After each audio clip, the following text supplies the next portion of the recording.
To the crossover with Marlon and Armon, KDUS 1060, brought to you by Western States Plumbing and AC, where members receive 2 annual maintenance visits as well as up to 20% off repairs and new systems. Call today, 480-712-8908. Once again, that's 480-712-8908. All right, and keeping up with the theme over the whole Michael Oher story and the movie The Blindside, of course, Sandra Bullock, she won an Oscar for that movie. I decided to go ahead and dive into the film and movie archives and have Marlon and myself give you our top 5 greatest white savior movies. You ready for this, Marlon? It's a trope. It's an actual film trope. People, it is an actual category. Don't come at us. Talk about don't add us. Woke, whatever. It's an actual. Y'all can say that. Y'all can say that for another day. It is actual category of movies, and it's pretty interesting. It's pretty fun. We're gonna have fun with it. So you guys just go ahead and buckle up and have some fun with us. All right, Marlon, you want to go ahead and start the festivities? Go ahead and give us your list of the 5 greatest white savior movies. The Last Samurai. The Last Samurai, okay. With Tom Cruise, right? Tom Cruise, absolutely. Dances with Wolves. All right, Dances with Wolves. Yeah, that. Actually, I didn't think about that one with Kevin really? Costner. Yeah, I don't know why I didn't think about that one. That was like one of the original. That and my other one, Dangerous Minds. Okay. Those are probably the 2 movies that. All right, so what's your number 5? Number 5 down to number 4. So your number 5 was Last Samurai. Last Samurai, number 5. Dances with Wolves. Okay, Dances with Wolves. I just said it. Avatar. Okay, Avatar. All right. That is a good one. The Blindside, obviously. The Blindside. And then, of course, Dangerous Minds is number 1. Your Dangerous Minds is number 1? Okay. All right. Those are pretty interesting choices. I got my list a little bit different. Some are going to be pretty similar. Similar movies, choices. My number 5 is Dangerous Minds. Yeah, okay. Dangerous Minds, Michelle Pfeiffer. That movie was awful. It was horrible. It was horrible. I got a funny story. My teammate in college, Chester Burnett, he went to see that movie. He was so excited off of the video, the Coolio video. Right. That's the best thing about the whole damn movie. That was awful. You got Coolio. You had the Coolio video. That was 1995. I was in college. My teammate Chester Burnett was like, "Hey man, I'm gonna go see that movie. I want to see the Dangerous Minds, man. That movie, man, looks good." I'm like, "Really?" I said, "You go ahead, Chester." So sure enough, he went to see the movie, and then a couple days later, he came back, and I was like, "Hey, how was the movie?" He's like, "Man, I don't want to talk about it." All right, man. But yeah, that movie was an absolutely horrible movie. Dangerous Minds. That's my number 5. My number 4. This is an old school. This goes back a little bit. Remember the movie Wildcats with Goldie Hawn?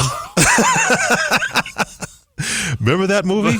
I'm trying to forget it. Wildcats with Goldie Hawn. You know the best thing about that movie was? The best thing about that movie with Goldie Hawn was? Besides the ending credits? Yeah, besides the ending. Well, two things that were. Well, one was actually kind of like hilariously funny, corny. LL Cool J actually, he wrote a song. The I opening, remember. It's the sport of kings, awful. Better than diamond rings. That's why we're here to sing football. Sunday in the snow, feel the breeze, a whistle blow, going toe to toe. Football. That was so corny. It was awful. Damn, that song was corny. Even in 1986, that movie was corny. I mean, that song was corny, but the movie was even worse. But that movie did. It brought us the team. The team of the 2 actors, Woody Harrelson, and what was his face from Blade, Wesley Snipes. So Wesley Snipes and Woody Harrelson were both in that movie. So that was the first of a multitude of movies that they would go ahead and team up and they, of course, thankfully they made much better movies. White Men Can't Jump, classic, and then Money Train, yeah. So much better movies than that. So that's my number 4 is Goldie Hawn. Wildcats. Number 4 or number 3. Excuse me, number 3. Finding Forrester. Remember that movie? Oh yeah, yeah. That was a dumpster fire. Yeah, Sean Connery. Yeah, Sean Connery. Yeah, yeah. Sean Connery. Was Rob Brown. That? I don't believe was Rob Brown was his. It was Brown. Yeah, Finding Forrester. Yeah, Rob Brown and Sean Connery. Sean Connery was the author. He was like the recluse author. Yeah, he was a recluse author. Brilliant mind, and then Rob right. Jamal. That's right. His character, Rob Brown's character Jamal, he breaks into his home Yes. and he finds like some of his works. Yeah. Okay. And he leaves his backpack, Coming and then Sean Connery builds this weird relationship, and then he kind of mentors him and shows him that Shows him the way. I'm going to show you how to be a great writer, son. And then I just remember like the end of the movie where Sean Connery goes to the classroom, whatnot, after like they accuse the black kid of like plagiarism. Then he goes and he reads his piece, and everybody gives Sean Connery a standing ovation, and he's like, they're like, that was phenomenal. That was the best writing ever. He's like, that was a black kid. I just remember I get the movie promo had the most ridiculous sound clip where Sean Connery's like, "You're the man, dog." Yeah. What the hell is it? You're the man, dog. I was like, y'all need to stop with that. Horrendous. Oh man, number two. I got number two is, and we already touched on this, The Blindside. I don't feel I really need to go much into that. I thought it was a good movie. For the most part, I thought it was a pretty good movie. I didn't realize that how fabricated the whole narrative was. But I thought it was a pretty decent movie. I thought she deserved. I thought that Sandra Bullock did a good job. I like me some Sandra. I really do. I do like Sandra Bullock, and Sandra's pretty. She's I think in real life, I think she's a pretty decent person. Yeah, I would agree with you on that. I don't have a problem. But Blindside is going to be my number two, and my number one white savior movie, probably out of all the white savior movies that I've watched, and I watched a few of them, y'all, is Hardball. Hardball, Keanu Reeves. Okay. Yeah, first of all, I like Keanu Reeves. Keanu's dope. I like nobody better ever say nothing bad about Keanu. Yeah, please don't. I will go off. I love me some Keanu. You will be walking out of wherever you walked into with the kind of like a mouse underneath your eye. You want to talk smack about Keanu Reeves? That's my dude. First of all, you don't mess with Mike. You don't mess with John Wick. John Wick. No. You don't mess with John Wick first and foremost. No. You don't mess with his dog. No. You best not mess with that man's dog.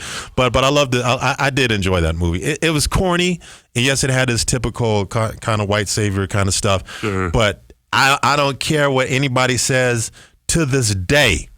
Like Deontay Wilder would say, to this day. To this day. To this day. Right. When G-Baby dies, man, I break down. Do you? Yeah. and I'm sorry if I did a spoiler alert. That movie came out in 2001, but when G-Baby gets shot, when he gets killed by by a stray bullet, and then at the end of the movie you have Keanu going into the church at the funeral procession. He's talking about how G-Baby saved the day, how he helped the team get to the championship game, and they're showing G-Baby. Oh yeah, I get emotional. I can't help it. Right man. before the game, he gets shot and killed. Yeah. Before the championship game, but he talks about like the playoff, the regional, whatever that got them into the championship game. When I get teary eyed, and you know what? I didn't realize it. One of the characters was portrayed by a young Michael B. Jordan. Yeah. I didn't realize that, and then now thinking about it, like, oh, duh, yeah. Because I didn't know Michael B. Jordan before. That was Michael B. Jordan before Michael B. Jordan. Did you ever watch The Wire? I have not watched The Wire. Man. I didn't have. Was it HBO, right? Yeah. So we're talking white savior movies, and one day we'll talk about what gets your black card taken. Mm-hmm. Not watching The Wire will get your black card taken. So man, put it right here on the counter. I'm gonna snatch it up until you binge watch The Wire, because that was actually one of Michael B. Jordan's first roles. He plays a young kid named Wallace. Right. That lives in the project. So. Based out of Baltimore. Oh yeah. Have you ever been down to Baltimore? No. Recently, I was there a few years, like right after like the Freddie Gray thing. Oh. Man, that you go and you have the ballpark where the Baltimore Orioles play, and that's really really nice down Camden Yards. Then you start to go into like the inner city, and it was like right around 2015, 2016. You had buildings burnt and torched. Yeah. It's just really rough, man, down there. But yeah, I got to check out The Wire, I guess. Please do. Yeah, it's actually arguably one of the greatest TV shows ever in the history of TV. Like, it's top 3. If not one, but seriously, it's one of the greatest TV shows ever written, produced, created, all that. Some of the best acting, writing, acting. It's a wonderful show. All right, and You had fun with this segment, right? That was a great segment. I think maybe we can go ahead and even it out for the folks that might be a little bit triggered, and we can go ahead and go to Black Savior movies our next show. There are a few Black Savior. Okay. I'll tell you one Black Savior movie that I kind of like that I really enjoy is Major Payne, Damon Wayans. That movie was awful. It was an awful movie, but sometimes movies are so awful that that you actually enjoy, that they're delightful. Bro, that movie was so corny that I loved it. No. I loved that. As a matter of fact, I had a couple dates took to the theaters when that movie came out back in '95, man. Oh. And I had a crush on Karen Parsons, man, from the Fresh Prince of Bel-Air, man. Who did 0 movies after that? Yeah, there's a reason why. I know. All right, let it go, man. Leave it alone. Damn. All right. Coming up next, it's more buzz around the sports and entertainment world. You're tuned into the crossover KDUS 1060 with Marlon and Armon. Don't go nowhere.